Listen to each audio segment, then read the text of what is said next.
Failure doesn't stop most people from reaching their goals. Avoiding it does. Think about all the times you tried something new. You sucked at first, you made loads of mistakes, but each time you got knocked down, you always got back up. Failing was part of the process. Failing meant you learned something new and used it to get better. You know this, even if you're unaware of it, so what's stopping you from applying this to the rest of your life? Once you learn how to transform a failed attempt into an opportunity for growth, you'll be blown away by what you can achieve. Earlier this year, I got back into watching baseball again. Seeing the Toronto Blue Jays go to the World Series reminded me of how much I loved the sport. I thought back to my dad teaching me how to catch and throw, and believe me when I say, I was not good. Every missed throw and every catch I couldn't make was a big hit to my 10-year-old self's ego. But each time I failed, my dad always encouraged me to try again, giving me advice on how to get better. Slowly, I learned to throw straight and read where a ball was going, and every mistake helped me improve. Fast forward to playing on a Little League team, and I was headed straight for disaster. One bad pitch hit me, and instantly I was terrified of batting.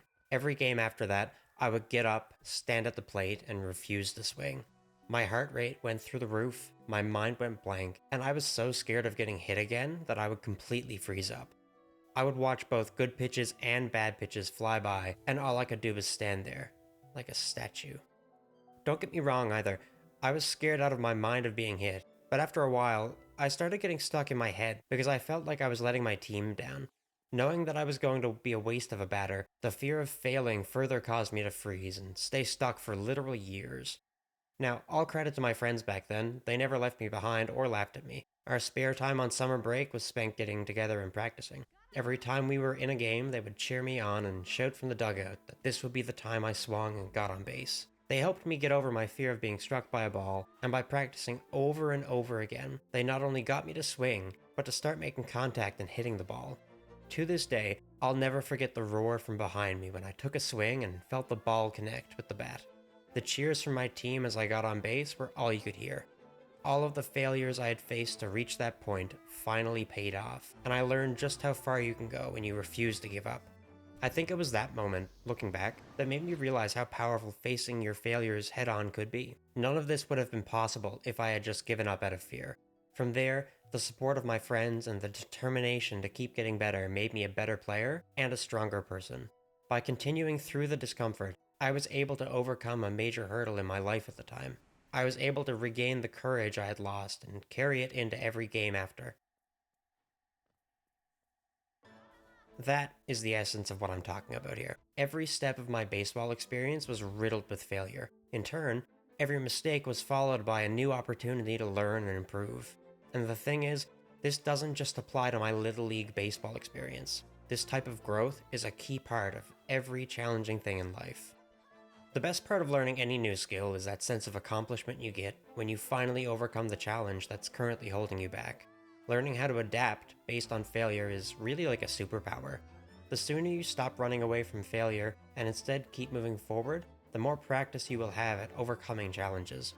The more you do hard things and work towards your goals without being afraid of making mistakes, the more you take on the identity of someone who is capable, someone who is reliable, someone who you can be proud of. Now, if you're in the situation where you don't feel comfortable with doing hard things, then starting to change that is going to feel really hard.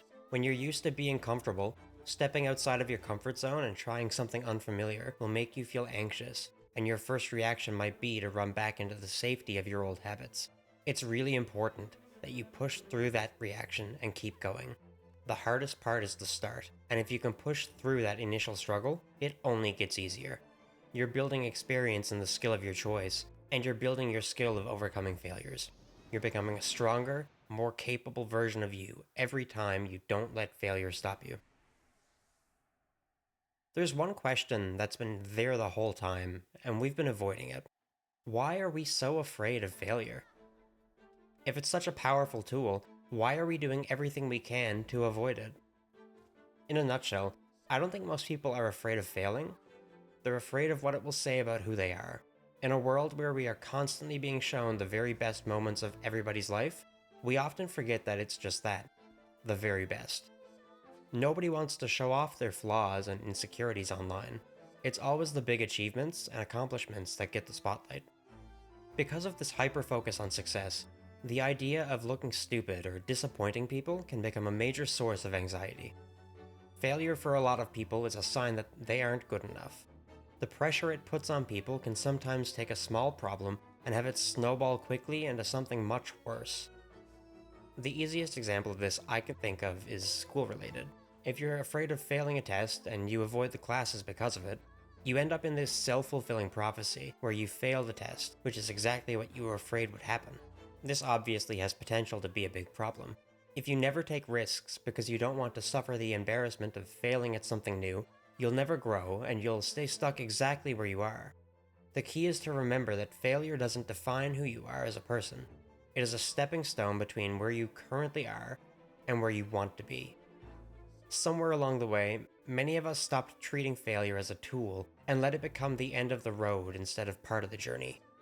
We avoid situations where we might struggle because we don't want to appear incompetent to our friends and family. In reality, though, struggling and making mistakes without giving up is how every expert got to the level that they have. As you struggle towards your goals, remember that the only way forward is to keep trying, keep learning, and refuse to let failure have the final say. If you've made it this far into the video, maybe consider subscribing and leaving a like on the video. Looking back, I'm really glad 10-year-old me never gave up after any of those missed throws. He had no idea that those frustrating afternoons in the backyard were teaching him a lesson that was much larger than baseball. They were teaching him how to face failure without ever giving up. Failure doesn't stop most people from reaching their goals. Avoiding it does. There are countless times in your life where you will face challenges, no matter what you're doing. Whether you choose to learn from your mistakes and move past them, or let them be the end of the road for that activity is really up to you. Have you ever let that fear of failure stop you from doing something that you really wanted to do? Let me know in the comments below. Thanks for watching the video, and until next time, take care.